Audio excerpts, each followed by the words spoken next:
You know, I had to think about this for a little bit, and I'm still kind of not right about how I want to describe this show to you. Because I know a lot of people are going to say this was a good show. A lot of stuff got done. There's some progression. They got some booking done. Yes. So the show was actually quite good. But wouldn't it have been better somewhere else? Wouldn't most of this show would have been better? I'm going like, dude, you had a good opener. You had a good ending. Why was it here? Why was this not on Wrestle Dream? Let's open. What do we got here? We got the ROH title versus title match. Eddie Kingston versus a Claudio Castagnoli. Whoever wins takes the other title. In other words, Claudio takes a little bit of the Openweight Championship and then goes to a New Japan Pro Strong and works there for a little bit. Or Eddie maintains his position and holds on to ROH and goes with it there. And in the end, this was about trying to squash some type of disrespect that's been going on for more than a decade and a half, I believe. Great match. This was the match I was looking the most forward to. Only problem was, it was here in the very beginning, which is understandable. They did make the right choice.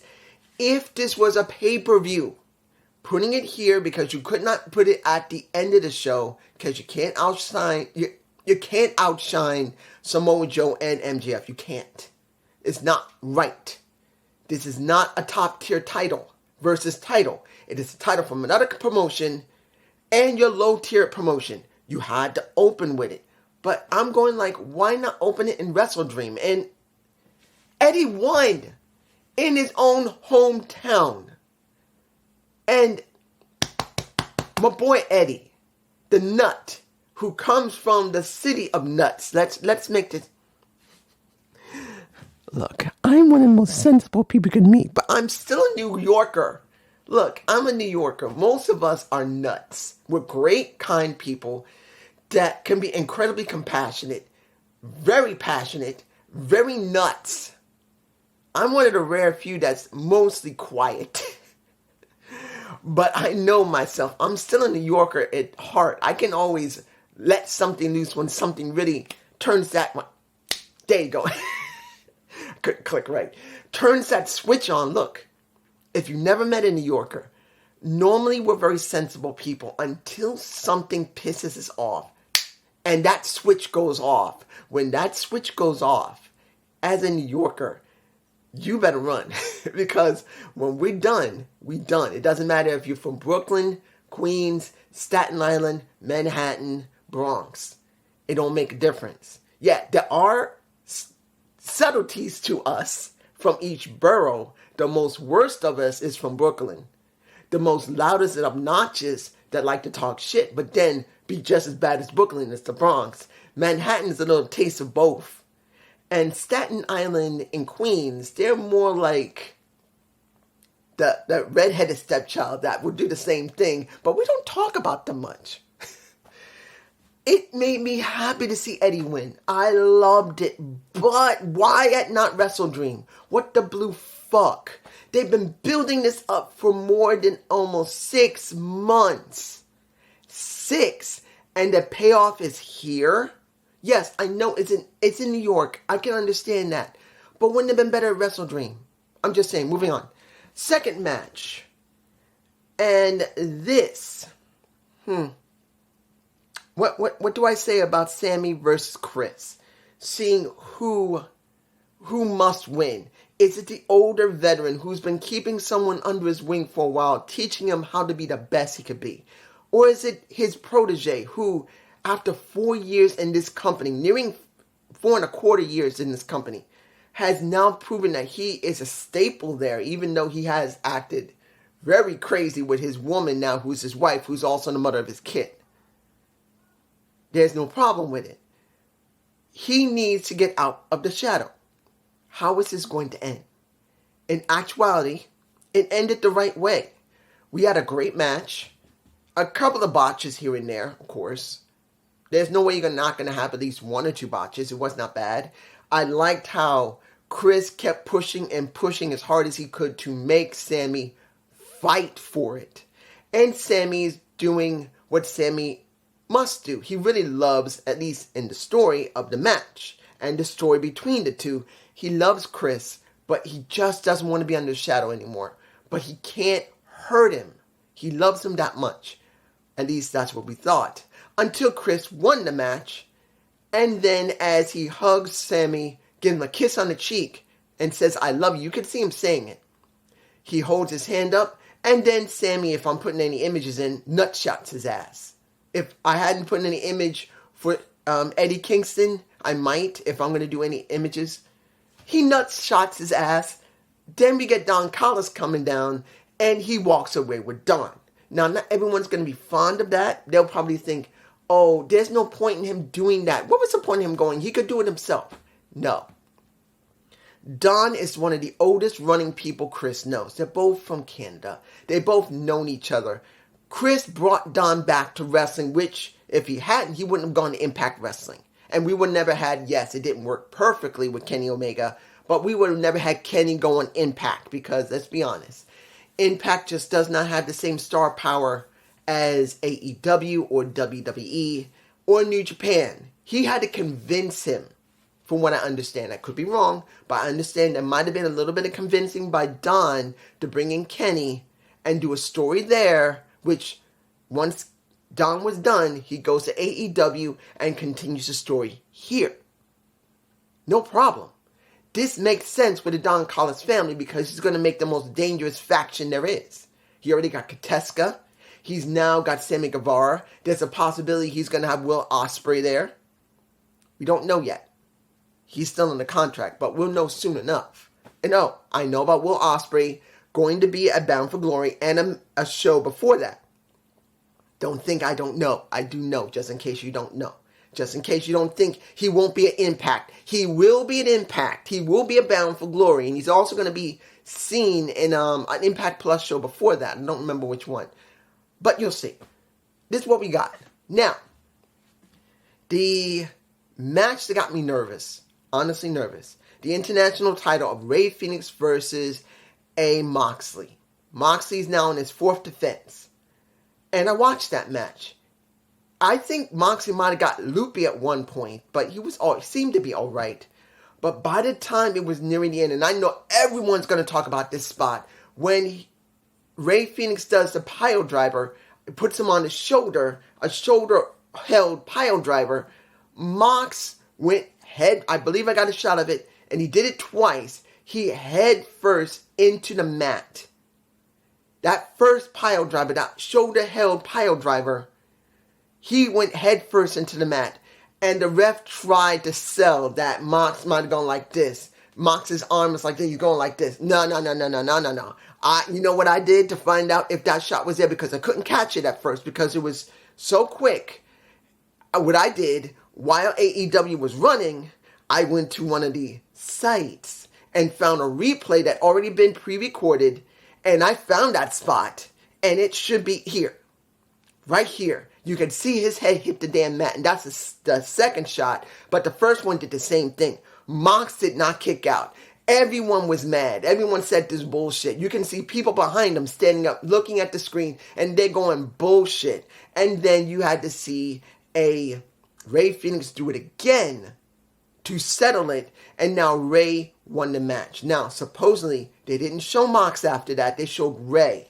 They showed Rey running around in the ring with Alex and no Penta. At least not there. And pretty much showing how much he wanted it so bad. Now, I'm not saying that Mox didn't get looped. I'm hoping he didn't get concussed. I truly believe this. They were waiting for the right person for Mox to drop that title to.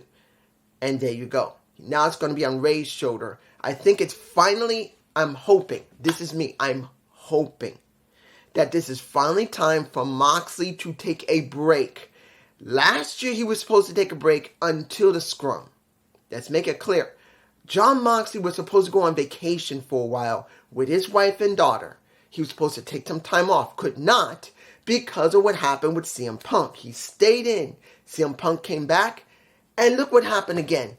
Another situation, and he's now gone. And I do know about what he said, supposedly, that he's not suing AEW. I will have to confirm that, because I did see on these two sites, they were talking about it, and they said it's been rumored that he's not going to basically sue AEW, that he wants to be bygones, and go on with his life. I will have to check again. I will do a Gump report on that, along with Vince. I may do another video with Vince after the merger.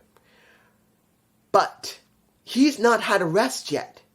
I am hoping that he's off TV for a while, like Bryan Danielson was. Yeah, he broke his arm. Yes, he couldn't be on TV. But now, let Jon Moxley take a break. Let people stay away from Mox.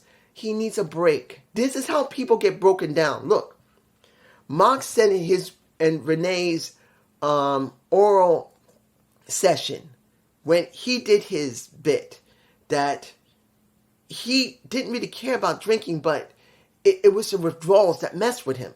Now, supposedly, he's still not drinking. He's still clean.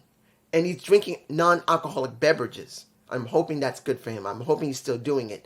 But I'm telling you right now, that is the way a person can fall off the wagon. If you're constantly on the go, and you want something to really feel more better and not do drugs, you'll drink beer.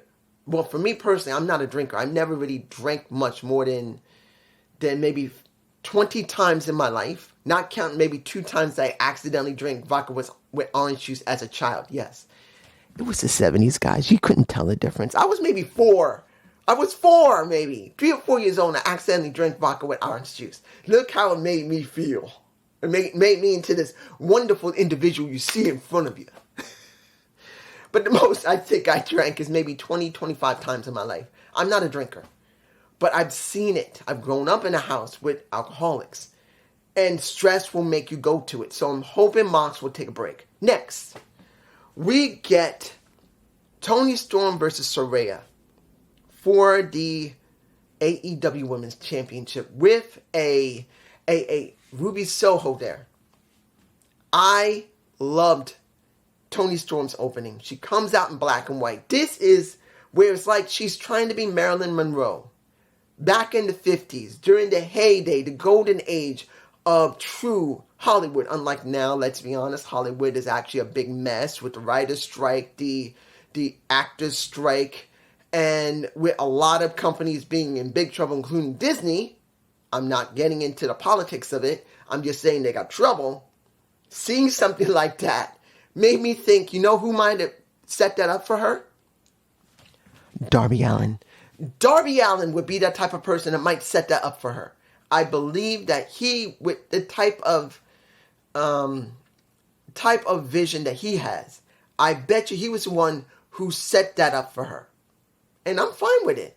Let's make it clear. Toni going like this, going like this, going like this. It's a diva's attitude. The only diva in AEW. No problem. I am so glad to see it. Let there be one diva. Unlike WWE, who has a whole bunch of divas that Vince wants. You literally got only one. And we get the match. And it was okay. A couple of times, I won't lie, I did get nervous for Soraya. Look, the girl's got a jacked neck. She only has a certain amount of time she can wrestle. Yes, she's 30 years old. She can have more than 20 years, or 15 to 20 years of wrestling, but with a badly damaged neck that, even though has healed correctly, at least at this moment, could be aggravated again. So I do get a little nervous about it. But as it stands, Soraya being champ is alright as long as they book her correctly, which they don't show much on TV.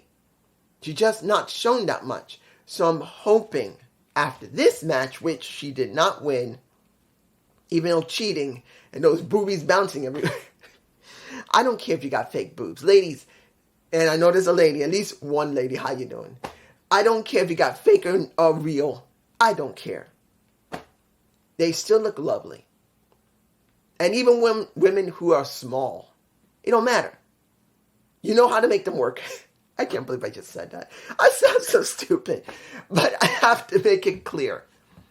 We got an over-sexualized diva in a Toni Storm who's trying to capture the 1920s or 1950s type of vibe.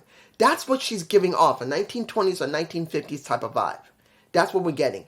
And then we get a Soraya, who is trying to capture more of the early to mid to late 2000s type of vibe of sexuality. Now, mind you, I'm not saying she's doing it badly or not. It's just those are the contrasts we got. Let's make it clear. That's what we have here. We got two women who are sexualized. One that has a long history. The other one doesn't have as long. Both of them are trying to show how good they are in the ring, how well they can talk, and how freaking sexy they are. That's going to be what you get. And Soraya won. And there was that moment that she got plopped on her head on the new ramp that's made out of acrylic. No, not acrylic, but plexiglass. No, not plexiglass. Was it acrylic or plexiglass? I think they said plexiglass. But seeing her get her head driven into it made me nervous. I won't lie. But she's fine. She got up. She seemed to be all right. But hopefully we'll find out later. Now, what did we get with Christian Cage? A setup for a match. 2-on-1. We're supposed to be a 3-way. But it's supposed to be a 2-on-1 handicap match, which he messed up supposedly. But he did that on purpose for Darby Allin. But he said you're going to have to leave Sting behind. What about Nick Wayne? He didn't say that.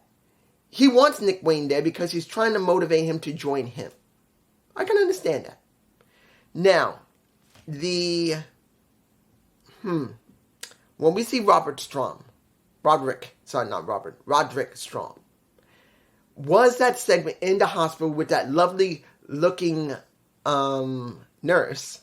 Okay. Let me give it to you like this. We all know he's faking it. We all know that OGK is doing everything they can to promote it. They're trying to motivate Adam Cole to go back to him. And seeing that Adam did show up to check up on him, that the nurse was sent away, sadly. And he's doing everything he can to make Adam care. It's okay. I'm fine with it. But the question is going to be how far they're going to go. Now, let's see here. Finally, the last match of the night. Oh my gosh, it was so funny. Before he went to that ring, MJF I can't remember who the football player was. I don't think it was Mean Joe Green. I cannot remember who it was. Where there was a kid standing where he was supposed to be coming out to go onto the field, and he says, "Go get him!" And he says, "No problem." And he gave him, I think, his towel or his helmet. I can't remember. But he gave the kid, he gave him his Coke. The kid gave him a Coke, he drank it, and then he gave him his helmet, I believe, or football. And then he went out to do the football game. That is what we got with MJF. And then the kid that was there got the scarf of MJF with his dad there. And I believe MJF called him, what did he call him? A dog thing. I think that's what he called him. I think. But this is what we got. We got the best storied match. Well, the first match for me was the best match of the night. I'm saying it right now. That was the best match of the night for me because of the story. But I'm being biased there because I wanted to see Eddie get somewhere. This is my bias. But I'm not telling you the match and the story for Eddie Kingston and Claudio Castagnoli was bad. It was not. It was a great story. That's going on for maybe up to 15 years. And they had a 6-month build-up, but I still believe this match should not have been here. It should have been set up at Wrestle Dream. Then we got this match, which should be also Wrestle Dream. And the story between MJF and Adam Cole and Roderick Strong and Samoa Joe. Trying to do what they can to make the story work due to the fact of what happened with CM Punk. Let's make it clear. I do believe that when it came to MJF with CM Punk, that was the actual end goal. They were going to do something to try and give these two a situation where they were going to possibly try to combine the titles. And MJF would either have lost to CM Punk or CM Punk would have lost to MJF. That was being set up until this happened. And they had to turn with Samoa Joe. Now, was that match good? Damn straight it was good. If I'm evaluating the stories for what they are. Since this was for the main title, of course it is the biggest and best story and match on the card. Personally, I think the first match with Claudio and Eddie was the best, but that's my bias. But as someone who's trying to be objective, the last match was a stronger one because of the implications to Wrestle Dream, because we don't know how far they're going to go. So, what do we got here? We got a match where pretty much MJF got his ass handed to him left, right, and center. He got pile drived. He had his head smashed into the pavement. He got beaten the shit out of by a Samoa Joe. Joe did everything he could to sell MJF as a champion and a face champion. This is where so many people do not understand MJF. When I saw him in 2015, when I believe he was 19 years old, when I saw him on National Wrestling League, KC, when I first saw him come into that arena area wearing that same scarf, because he was doing the same thing back then too, that same stick, I knew there was something about him. The way he came in, the way he spoke, his mannerism when he went in the ring, I'm not saying he was incredibly great, but he was potential. Here's where the potential showed up. How he sold everything that Joe gave him. Admittedly, a little too much, because once he landed, he went boom, flat. Now, understand, most wrestlers don't do that. Understand what I'm saying. He did this more than 3 times. He went to 4 times where when he took a really nasty hit, he took a boom, like this, flat, not boom. No, most wrestlers try to cushion whatever move that is done, like a suplex or a pile driver or anything else. They try not to do that because stiffening yourself up makes it harder for you to take really that type of blow. They usually want you to brace yourself, but not over brace yourself, and do it in a way that doesn't give you enough strength to protect yourself. He was doing what he could to sell those moves. Now, mind you, he might be fine doing those like that, solid, not letting himself flex to go with the movement of the mat. But he did do that, and it sold and made it even more apparent how much the fans loved him, how much they were cheering for him. And once you saw what happened in the back and what happened to Adam, and he comes out finally trying to rally a MJF, which he did. Eventually, once Joe tries to choke out MJF and Adam tries to help him to really fight back, once the ref was knocked out of the ring, what happened? We got a chain wrapping around Samoa Joe's neck. Then you get the lock. Joe is choked out. Match is over. MJF wins. He cheats. Yes, he does. He cheats. So, when it's all over and the ref raises MJF's, I don't know if I got the shot. I probably don't. But he raises up his left arm. The chain falls out. MJF grabs the ref. And then Adam runs in there and throws the chain into his pocket to cover for him. And just like what happened with Claudio, you got Samoa Joe walking over to MJF, who's still struggling because of his neck, puts his hand out, and he shakes his hand. And as they say, you got caught. Joe was classy. This is one of the things I like about Samoa Joe. He can be a nasty-ass heel. He can be a face when he wants to be. Or he can be a little bit in between when he wants to be. He normally doesn't. He'd rather stay heel because he's more vicious that way. But in this point, he decides, you know what? You caught my ass. Here. Shake hands. And he walks away classy. This show had good matches in it. This show had some development for some people. Yes, Swerve Strickland and Adam Page is going to have their contract signing, I think this week. On Friday at Rampage or Collision. Because next week, I think next week they're going to do it, or this week. This Friday or Saturday, they're going to have the contract signing, because it might happen next week for Wrestle Dream. They're going to have their match. And everything else is being set up for Wrestle Dream right now. I'm still going to say this. The first match and the last match could have been on Wrestle Dream and should have been on Wrestle Dream. One of the two should have been there. One of the two should have been there. If you left MJF like that with Samoa Joe, you should put it on Wrestle Dream. And let Claudio and Eddie close the damn show. I think Eddie should have closed the show. But if you're not going to do that, and you wanted to have this here, then you should have had the ROH title and the New Japan Pro Strong title close the show at Wrestle Dream. I'm just saying there could have been more. But it's just me. Peace.